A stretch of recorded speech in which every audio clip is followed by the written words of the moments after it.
Okay, I'm back because I accidentally activated Siri while moving the camera around and it ended the video file. So I think I have a slightly better angle on this exciting process of watching me tape this shoe up. That noise in the background is a cat attacking a shoe tree. Or not a shoe tree, a cat tree. Makes more sense than him attacking a shoe tree.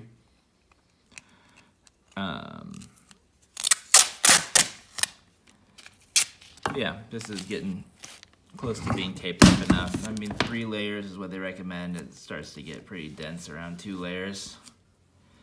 Basically, you just need it to be thick enough that when you peel it off, it's not gonna crumble apart, and you're able to trace it onto some poster board. So poster board's another cost. That's gonna cost you a whole $1.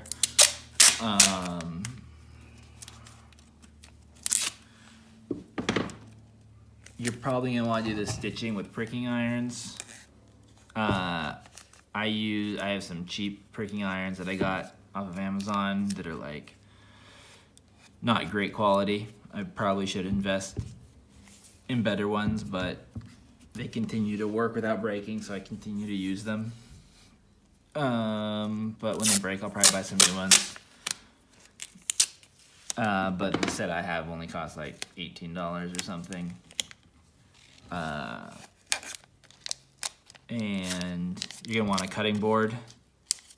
It's gonna be important to have something to cut your leather on top of. Cutting boards are, you know, another $20 cost on Amazon or something. A lot of my tools I ended up buying off of eBay. Like if you search for leather tool lots, there's a lot of people that took up the hobby and then quickly realized they're not actually doing it, so they sell all their tools all in one big lot. And a lot of times you can find someone, you're like, yeah, that guy tried to make a pair of shoes and obviously didn't pan out for him because he's selling all of his like unused shoe tools. Realize that it's much smarter just to buy a pair of shoes because you're not going to save any money by making shoes for yourself. It's not a money-saving hobby, it's a time-wasting hobby. Most of the time while I'm doing this, I would be watching TV or movies. I kind of picked it up to have something to do while I, watch TV instead of just goof around on my phone.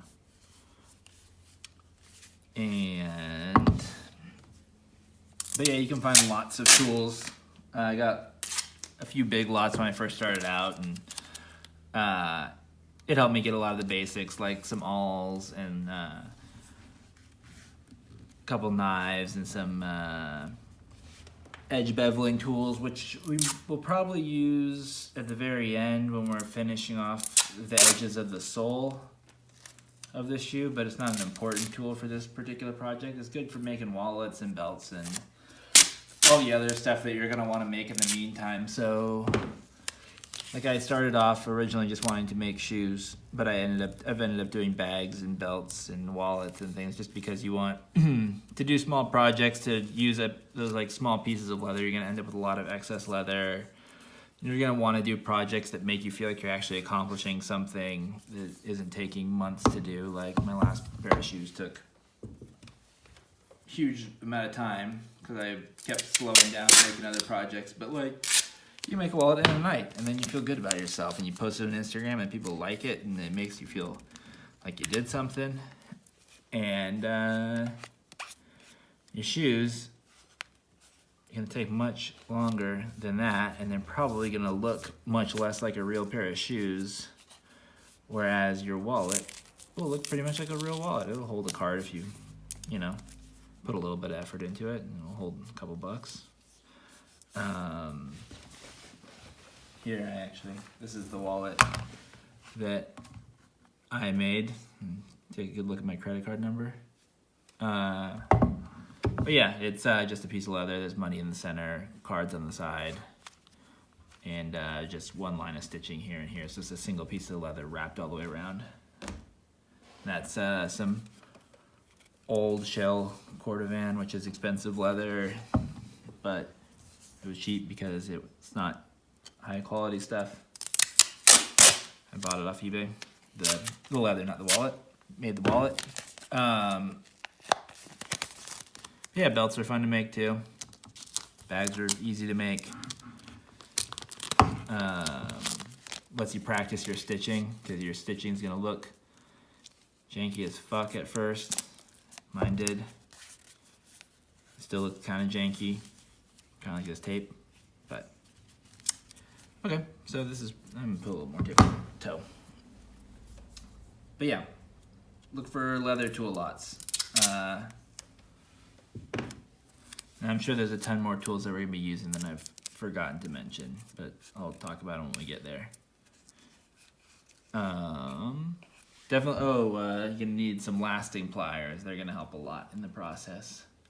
It's kind of like pliers that are both pliers and a hammer in one to like hammer down some nails. I'm also gonna be using lemon wood pegs instead of lasting tacks. We'll get to that later. I think I'm gonna be making this to a cap toe service boot. Oh, and then the other big cost when you're making a regular shoe is that you're gonna need something to put eyelets in, an eyelet setting tool. I have a cheap one. We'll see how it works. I haven't actually used it very much yet. Probably run some tests with it on scrap leather. We're gonna put some eyelets and I'm gonna try to do some speed hooks. I bought some speed hooks off eBay. Not sure exactly how I'm gonna set those yet, but now that this is all taped up, the bottom doesn't matter because that's not part of the thing.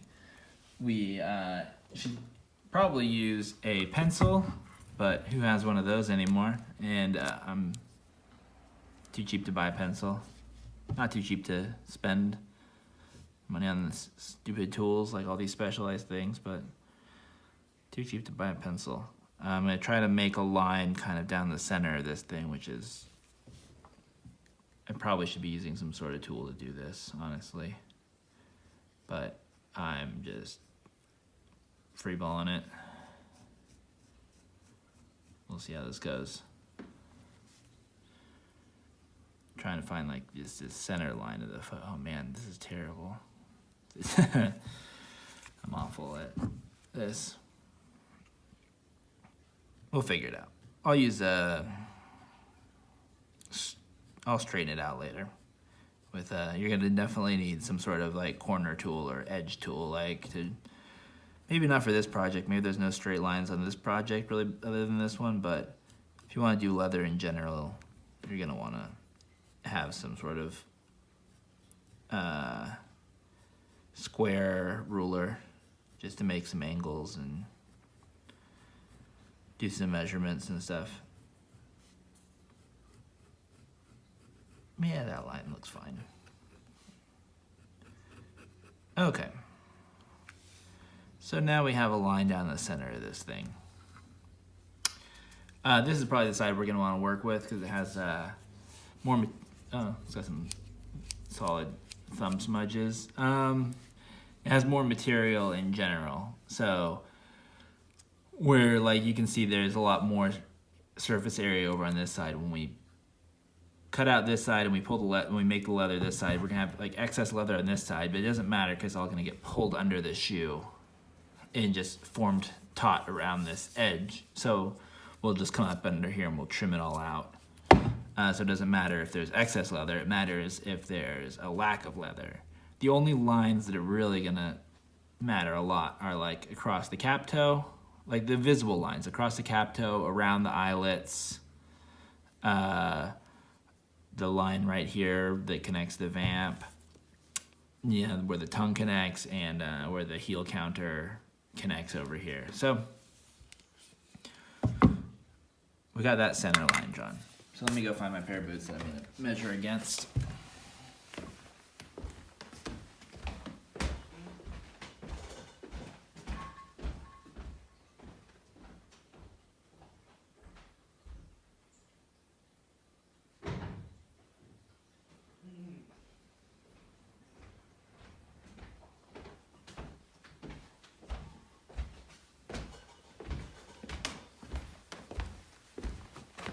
Okay. So, these are the boots I'm kind of going to be emulating a little bit. These are Vibergs. I got a cap toe. These are Goodyear welted. I'm not going to be doing this kind of weld. I'm going to be doing a stitch down, which is actually more traditional for Vibergs. You're going to see the upper leather come out around here and stitch down along this whole line right here. And I'm not going to do any of the broguing on the cap toe. I'm just going to stitch the cap toe across. I don't really have a broguing tool and I don't want to get into it. This is an unlined boot. There's going to be some lining up in the toe area. Like this is lined just because there's like a little bit of structuring in this toe and you have to keep it in place with lining. The tongue is gusseted on this boot. I should probably pull these laces out.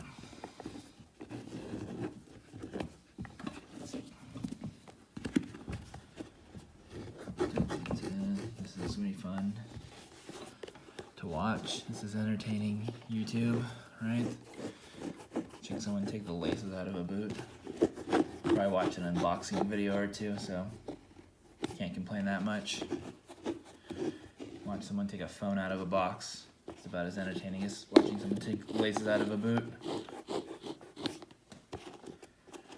Alright, laces out. So you can see this tongue is connected on the back side of the eyelets. I'm not positive I'm going to do a gusseted tongue yet. It may just be a freestanding tongue because I'm not positive how well I can measure this out. Tongue's connected down here. This area is all called the vamp. I don't know what these panels are called. Side panels. Sure. There's a stiff piece of leather inside this heel part in the heel cap called the heel counter. So we're gonna have to put that in there later. There's this piece of leather around the edge, on the top edge, that's like reinforcing the top. Down the bottom is a sock liner, which is just, you know, something at the bottom to make the bottom smooth because it's gonna look fucked up at the end. Because there's gonna be a bunch of like wooden pegs poking through and like marks from the last and all that stuff. And then yeah, brass eyelets. Probably gonna do brass eyelets. You can do hidden eyelets if you want, but the color of upper I'm gonna be using works well with brass. This is similar to the sole I'm gonna be using. This is Danite? Danite. I've always called it Danite, but I guess it's Danite. It's the same as the Vibram stuff I'm using. But I couldn't find this stuff. I couldn't find Danite on eBay, probably because I was searching for Danite. But anyway, I ordered a Vibram sole. Looks the same. Then there's the heel stacked. This one has a welt, so there's two layers right here. The one I'm gonna be making only has a midsole, no welt. And I'm probably gonna do I'm gonna try to bring this back part up a little bit, and like so, the heel counter piece, I'm gonna try to bring it up over here, hook back around, and then sew it back into the back so it has like a pull hook on the back of the boot, because I like a pull hook. And then on these top two, I'm gonna try to do the top two as speed hooks, which is basically, instead of a hole, it's a little hook that you wrap the laces around so you can take your shoes on and off faster. And so you can look really cool, like really cool. But yeah, so this is the shoe. Gonna be emulating-ish. My lasts are much more sleek and pointed than these shoes. Like you can see the toe is coming out pretty pointy. And this is a pretty round-toed boot. These are maybe not the best for boot lasts, but that's what I got. Yeah, so let's start drawing. So we're probably gonna want to do cap toe. Also, I'm not positive I'm gonna do a cap toe, so I'm drawing it for now, but there's a chance that I may not do a cap toe. But yeah, around here. A lot of people say you could have your cap toe should be kind of convex, maybe is the right word for it. Maybe it's concave. Concave, I believe, actually. I guess it depends on your perspective. If your perspective is the vamp, then it's convex vamp. If your perspective is the cap toe piece, then it's concave. But kind of curved a little bit like that, just so it kind of wraps around the toe, kind of comes back around here. There's a measurement for it. And I have dividers where I could do the measurement if I feel like it. But you notice a trend pretty quick on this pair of boots is that I'm winging it. And by winging it, I don't mean using the wing dividers. I mean flying by the seat of my pants. That looks a little crooked. It looks like I probably curved it on accident. Like it could be more like that. But because it's gonna be symmetrical, I think it'll all even out fairly well. Probably do this. Okay, close enough, right? The motto of this build is close enough. And then on the back, we're gonna kind of come down from here and come across like this. And give plenty of room to keep in the heel counter. I don't like the ones that come down like all the way to the side. So I'm doing it a little shallower than on the Viber. Not that I don't like it, I just prefer it to be a little more rounded. And it's gonna come back on here and we're gonna later have to fill in this area, but you're just kind of drawing a shoe that you think would look cool. That's all there really is to it. I mean, not much more you can do. Now I'm seeing why they do that. It probably leaves a lot of space right here, but so I'm gonna come up around here, and this is gonna come up. Oh man, I should have put more thought into this, but I'm trying to draw these side things that are not connected. But I have a feeling that this is not gonna go well for me. I'm just gonna do this for rough now, and then later I'm gonna end up measuring out a bit more things with a garment measuring tape. Try to do some comparisons and make sure I get things relatively all right.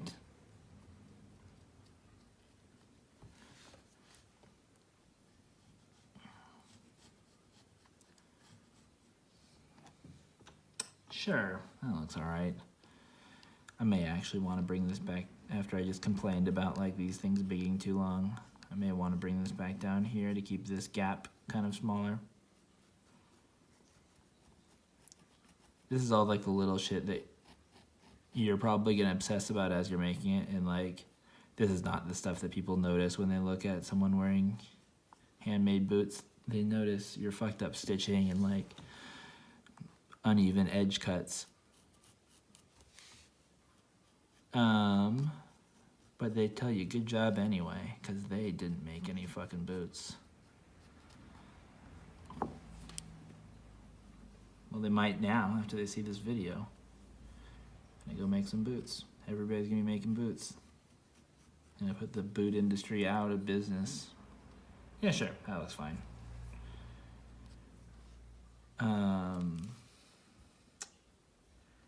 Yeah, I think that might be all right. That doesn't look too bad. I mean, it looks bad, but it doesn't look too bad.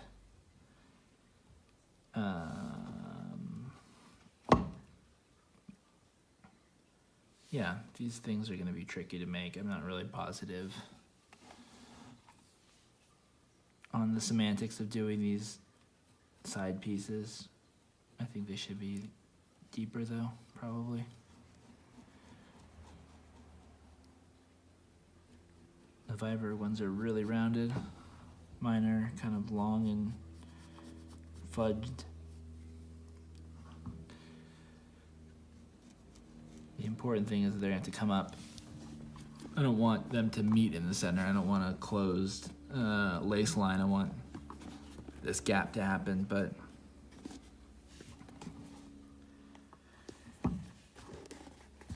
I don't know exactly what's gonna happen yet because I've never done this before. We're doing this together.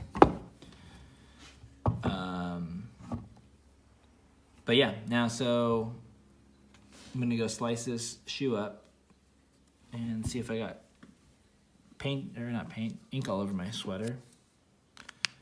And just for this first video's out, take a look at some of the other shoes I did.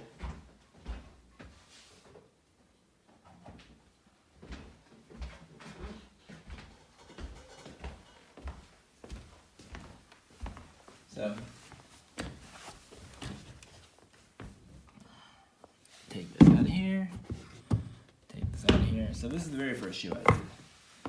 As you can see, it's janky. It's one piece upper, it's a slipper. This is all hand stitched. It's a storm welt, so the welt comes up kind of higher around the edge, and that was mainly because like I fucked up on the last, and you can see all these little bumps in here and shit. And the storm welt covers a lot of those mistakes up. So let's call it a mistake welt. There's no counter, the back is soft because it's a slipper, I want it to slip on and off. There's no sock liner because I didn't really know what a sock liner was when I made this. But I wore them all summer and they held up and they broke in and they feel comfortable and I can wear them, you know, all day. And they feel good. And they're lined with this lining leather, which I actually put in the wrong way. You're not supposed to put the suede side in. Feels comfortable, but it wears out quicker. You're supposed to kind of put in the outer, you get liner leather and it's still soft, but you put in the outer side, the skin side towards your foot. And there's a little heel pad because it was slipping a little bit in the back. And then I glued on some rubber on the bottom just to make the sole on this one was all leather. It's 3 layers back here, 3 layers back here, 2 layers up here. And yeah, so I just glued this on just to make them last longer. And then the pair I just recently finished, pretty much the same design, but women's, and they have a actual heel. Yeah, I made these for my girlfriend. It's a flat welt because I did a better job at doing the stitching. You can still kind of see it down there, but it's not, you know, the end of the world. There's some scuffs down there, but no one's really looking at the shoes that closely. And you can see where the other one was a 360 welt. This is a 270 welt, so it kind of ends right there, a little more than 270, but and then I sanded down all this, and it has a proper heel that got pegged in, and then the bottom has been worn a little bit, and then the stitching is recessed in this crudely carved little channel for it, and this is the skin side out lining, and it has a sock liner, so this is much better. Even though it's still a little janky, you can kind of see like some of the stitches are kind of a little wonky. The stitching there is pretty good, but I don't know what happened there and there. But I shouldn't have used contrast stitching because I'm not good enough at stitching yet. You don't use contrast stitching until you're really good at stitching. This also has a soft back, no counter. I've never done a counter before, nor a proper upper. But yeah, use contrast stitching once you're good enough at stitching so it all looks good. And you're like, hey, look at my stitching. You can actually see it and it looks great. Until then, use stitching that's the same color as the leather or only slightly different so that you're like, you can't really see it anyway. All right, so that's sketching this out. I need to cut it off now, which requires a razor blade, which I thought was at my desk, but it isn't. Over by my cutting table, which you'll see later. Alright, so let's cut the back off of this thing without cutting my fingers off. The most important rule of leather work is to remember that you are made of leather. Anything that is going, I mean, I'm cutting tape right now, obviously not leather, but anything that can cut through leather can cut through you. And it does, and it does it very quickly. See, like I'm doing a terrible job right now because I'm not used to cutting at this angle underneath the camera. But yeah, you can slice through your fingers real quick. And you don't feel it very much either. It doesn't really hurt. It just kind of happens. And I've actually ruined projects because I didn't realize I sliced through my finger and blood just went everywhere and ruined all the leather. You're like, fuck. I was really close to being done with that. Now blood's everywhere. And you don't really care about your finger because it doesn't hurt. And the next day it hurts like shit. And you're like, well, I don't feel so bad about the project anymore. I just wish my finger would stop hurting. You don't want to cut in too deep right here because you don't want to mess up your last. My previous times doing this, because I didn't have a proper upper sketched out because it was only one piece, single hole cut shoe is what they call it when it's only one piece of leather. It's called a hole cut. I didn't actually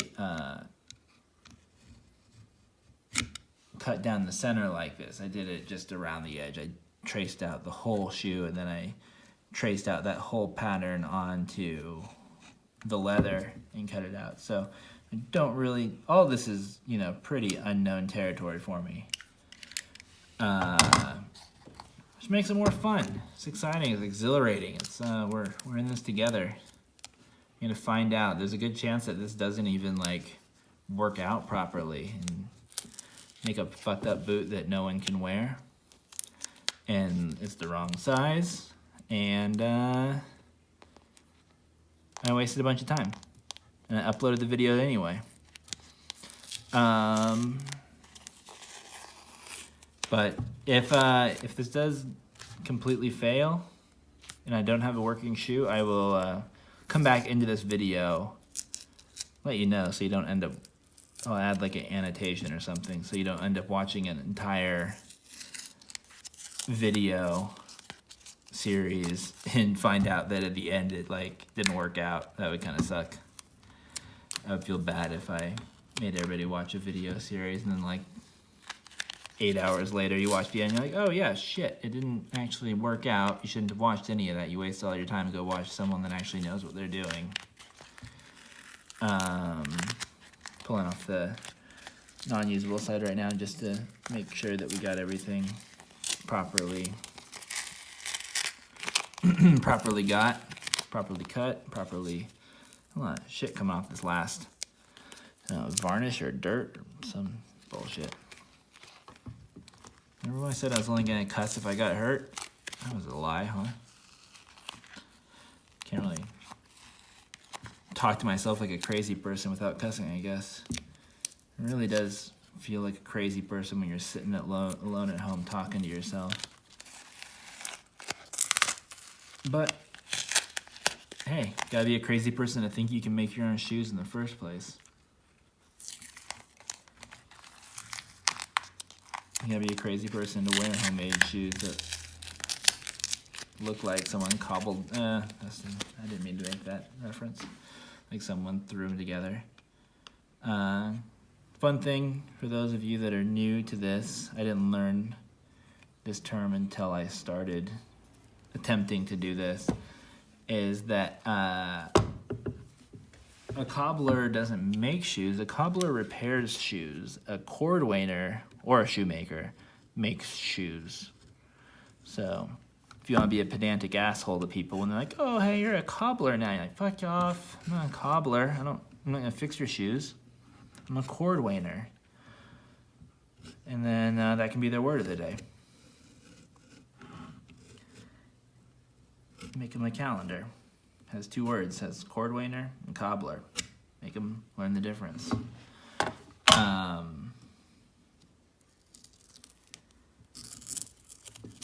So yeah, cobbler, fixing shoes. I'm not fixing shoes. I'll probably have to fix them at some point because they're probably gonna be fucked up.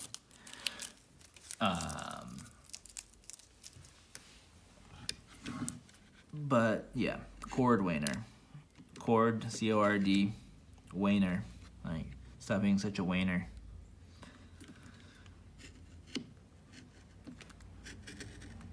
I cut my finger open.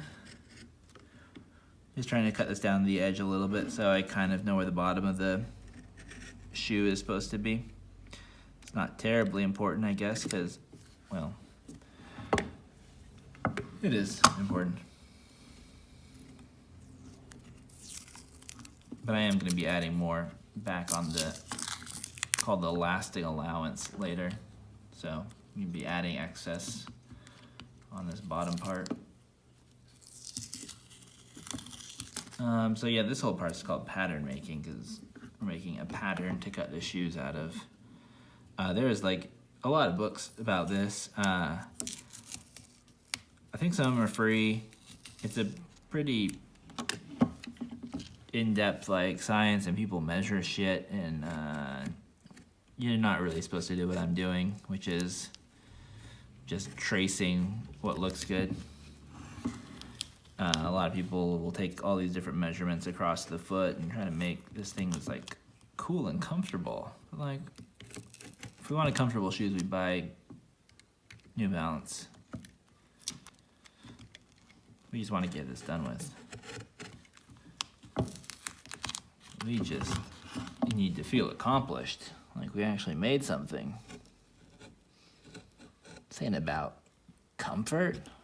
This ain't about everything looking good. This is about holding it over people that haven't made shoes. This is about people looking at you being like, oh, hey, he made that. Now I'm just rambling. As I attempt to not cut my finger with poor knife etiquette. Also, I have better knives in this, but I'm awful at sharpening them, so I end up using this utility knife instead. If you're good at sharpening knives, by all means, get some cool shoe knives. I might try to sharpen some later in this series. But for now, it is just the Home Depot utility knife. And maybe Amazon. I think the Home Depot one was hard to change the blades on. So I got one that has a quick change on the blades off Amazon. I got some decent utility blades. I think they're Kevlar or something. Sound right? Probably doesn't sound right, but well. All right, so we're gonna peel this off. And the fun part about this is that I can't go any further after this because I actually haven't went and purchased any poster board yet to cut the pattern onto. I still have to go over to the grocery store, spend my $1 on poster board so that I have something to make the pattern on. Because you don't want to just throw the tape directly on the leather. You might leave residue. It's also gonna look kind of fucked up, and you gotta cut it into different pieces. You gotta do lasting allowances, and all that is to come. But for now, we have a crude pattern.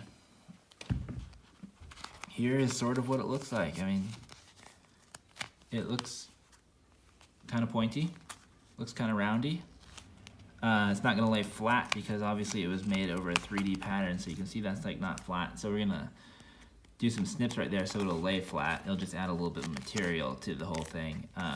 Apparently there are rules for making those snips, and I'm not gonna read what they are. If you wanna read about them, they're probably out there. Probably find them on the internet. Probably go to Reddit, cordwaning Reddit, cordwaning.reddit.com. And they'll tell you all about them. But I'm not gonna read about them. I'm just gonna snip. But yeah, you ready for the next video where I cut this down into different pieces for the pattern, get the pieces ready, and then do a process called clicking, which is just the name for cutting out the pieces from the leather. Thanks.